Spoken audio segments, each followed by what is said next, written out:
এখন একটা বিষয় আপনাদেরকে শেয়ার না করলেই না। এই রমজান মাসে আমি আজকে আসছি একটা পেস্ট নেওয়ার জন্য। হ্যাঁ,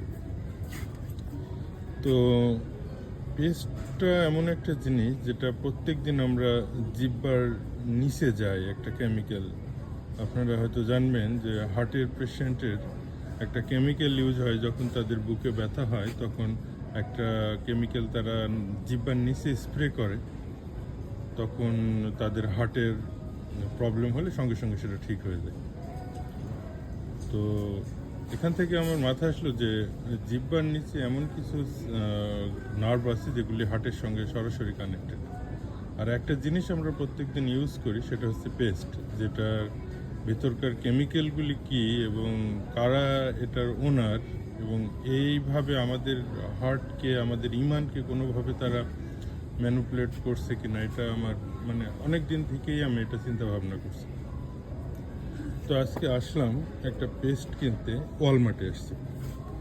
তো আমার পেস্টটা কেনার আগে আমি চিন্তা করে দেখলাম যে আমি প্রত্যেকটা পেস্টের কে কোন কোম্পানি, আমি এটা দেখব কোন কোম্পানি ওন করে।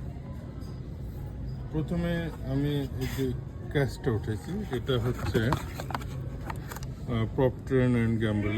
তো আমি সার্চ দিলাম গুগলে, তো দেখলাম যে আশ্চর্যের বিষয়, ম্যাক্সিমাম শেয়ার হোল্ডার করে জায়নিস্টরা। এর ভিতরে black rock and van corps, আমি গুগল করলাম, আপনারা সবই পেয়ে যাবেন গুগলে। তারপরে গেলাম, ধরেন মনে করলাম যে আমি দেশি কোনো চয়েস করবো, দেখি এমন কোনো পেস্ট নেবো যেটা জায়নিস্টরা ওন করে না।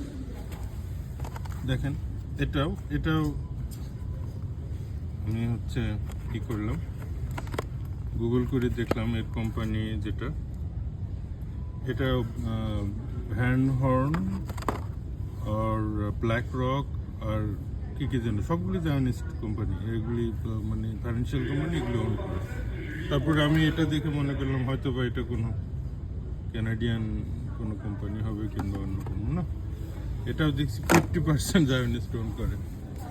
গেলাম কোলগেটে, কোলগেট তো আর বলার কিছু নেই, সবই জায়নিস্ট। তারপর আমি চিন্তা করলাম তাহলে আমি কি পেস্ট নেওয়া যায় এখানে। পরে আমি একটু চিন্তা করে দেখলাম আমি আছি ওয়ালমার্টে, ওয়ালমার্টটাই জায়নিস্টদের। কিছু করার নাই ভাই, কিছু করার নেই।